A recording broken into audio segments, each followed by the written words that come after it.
Discipulado Fácil, Elvis Oliveira. Prefácio. Meu coração se alegra cada vez que me aproximo do tema discipulado pessoal. Tenho experimentado o discipulado em todos os sentidos, seja como discípulo, alvo de cuidados, seja como discipulador, cuidando e zelando pelo crescimento de outros. Vejo o discipulado como um mandamento inegociável do Senhor Jesus, diante do qual só há uma possibilidade aceitável de resposta: obediência pronta e irrestrita.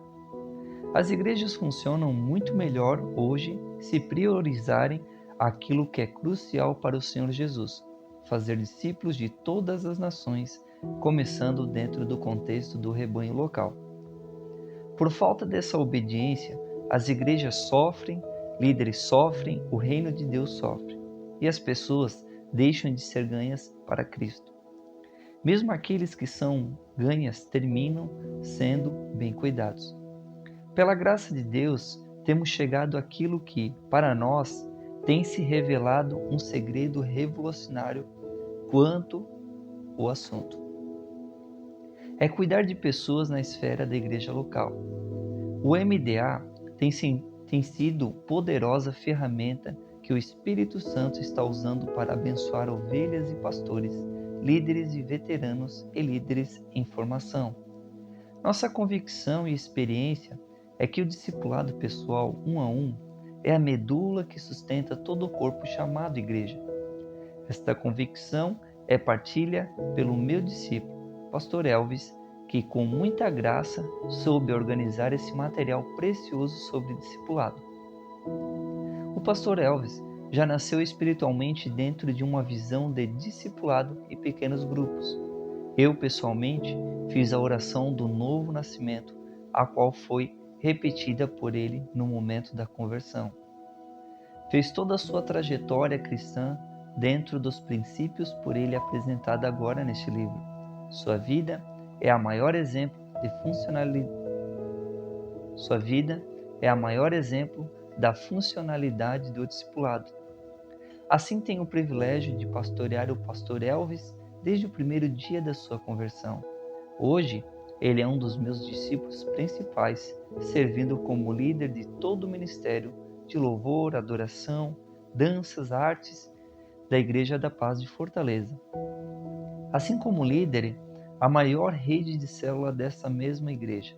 Agora, quando nos brinda com este inspirado texto sobre discipulado pessoal, o pastor Elvis merece nossa atenção. Ele escreve com autoridade de quem vive tudo o que apresenta nessas páginas, o que endossamos com o nosso testemunho. Tudo o que se encontra nesse livro reflete o coração e tem nossa recomendação. A leitura material só virá fortalecer e ajudar os discípulos e discipuladores, pastores e líderes, de maneira que a Igreja do Senhor Jesus seja abençoada, enriquecida e mais bem qualificada para cumprir seu papel sobre a terra. Recomendamos com entusiasmo nosso discípulo pastor Elvis e recomendamos igualmente esse livro por ele organizado. Sua leitura e consequente observância dos princípios nele contido trarão um novo alento, uma nova dimensão de bênçãos e crescimento para a sua vida pessoal e ministerial. Isso é só o começo. Pastor Abe Uber, presidente da Igreja da Paz de Fortaleza. Introdução: a origem do discipulado. O discipulado não é uma doutrina moderna, nem tampouco exclusiva do Novo Testamento, mas observamos nos tempos do Antigo Testamento. Moisés tinha um discípulo mais chegado, Josué, e mais 70 anciões a quem delegou autoridade. Um dos textos do Velho Testamento que descreve a relação de discipulado e esclarece os princípios que ora abordamos encontra-se em 1 Reis 19, do 19 ao 21. Partiu, pois, Elias dali e achou Eliseu, filho de Safate, que andava lavrando com os 12 jumentas de bois adiante dele. ele estava com o 12º.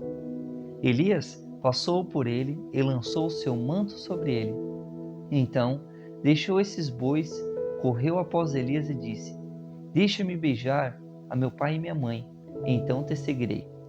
Elias lhe respondeu: Vai e volta, pois já sabes o que fiz contigo. Voltou Eliseu de seguir a Elias, tomou a jumenta de bois e os imolou e com aparelhos dos bois. Cozeu as carnes e as deu ao povo, e comeram. Então se dispôs a seguir a Elias e o servia. Vamos examinar atentamente o contexto em que essa passagem se acha inserida. Eliseu estava arando a terra quando Deus enviou Elias a ungí-lo. Eliseu seguia junto à última junta de bois, o que revela duas coisas a respeito de seu caráter. Primeiro, ele tinha um espírito vigilante e responsável para com a tarefa que Deus confiara às suas mãos.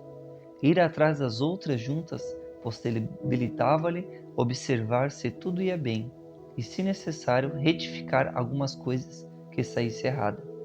Segundo, pode-se perceber que seu coração não estava apenas no trabalho secular daquele momento, mas que guardava algo mais do que aquilo com que se ocupava no dia a dia. Estando ao lado da última junta, ele poderia deixar tudo e partir caso Deus o chamasse, sem prejudicar o trabalho das outras 11 que iam adiante. E foi exatamente o que aconteceu. Quando chegou sua vez, ele deixou tudo e seguiu o profeta.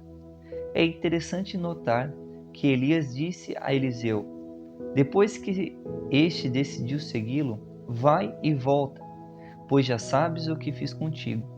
Eliseu havia sido sobrenaturalmente atraído a seguir aquele que se tornaria o seu mestre. De acordo com o versículo 21, Eliseu servia a Elias, o que significa, na verdade, que servia a Deus.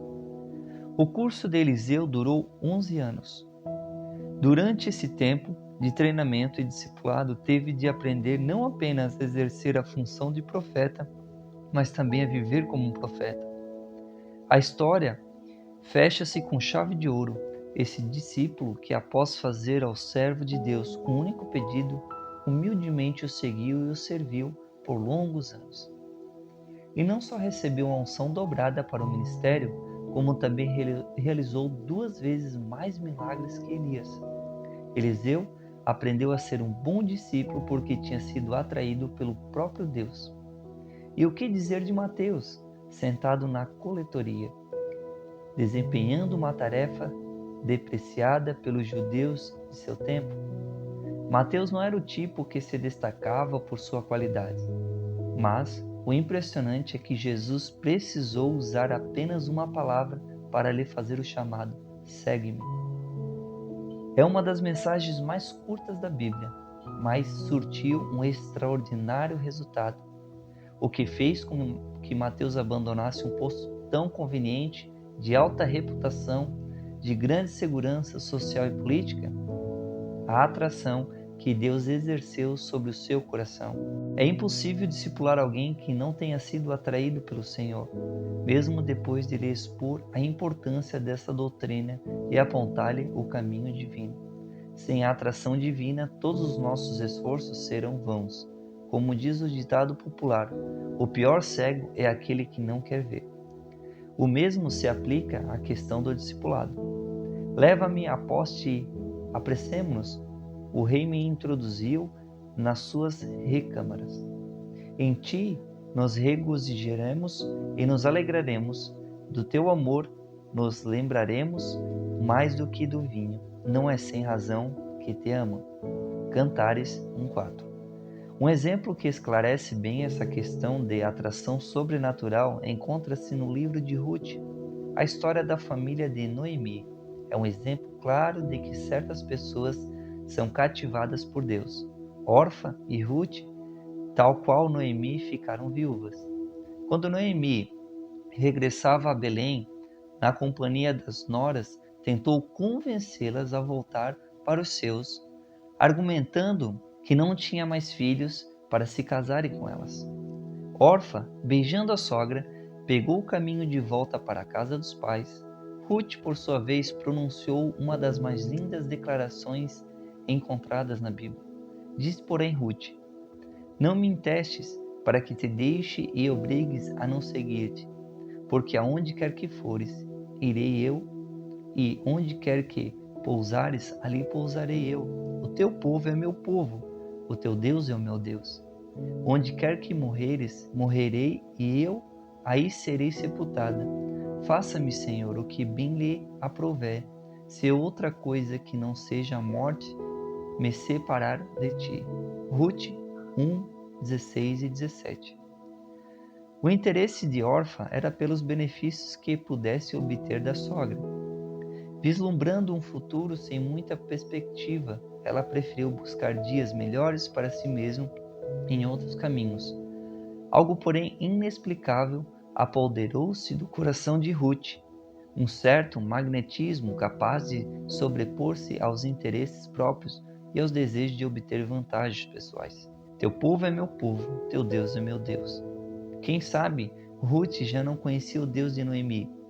Durante os anos de convívio, conversando ou ouvindo histórias, o coração de Ruth dói, sendo alvo de uma santa sedução. O que havia começado com um ato de fidelidade ao seguir uma pessoa e seu Deus acabou tornando-se uma experiência pessoal. O Deus de Noemi tornou-se o Deus de Ruth. A princípio, Noemi tinha duas discípulas. Orfa resolveu desistir e percorrer todo o caminho de volta, e a história nunca mais faz menção do seu nome. Seu futuro apagou-se com a mesquinhez de seus motivos. Ruth, ao contrário, faz parte da história por toda a eternidade. A jovem moabita foi incluída na mais importante genealogia da humanidade. Tornou-se uma das ascendentes diretas do Senhor Jesus. Foi a bisavó do extraordinário rei Davi e, consequentemente, seu nome entrou na genealogia do Messias, o Redentor de Israel. Salmão gerou de Raabe e Boaz. Este de Ruth gerou a Obed, e Obed a Jessé, e Jessé gerou o rei Davi. Mateus 1, 5, 6.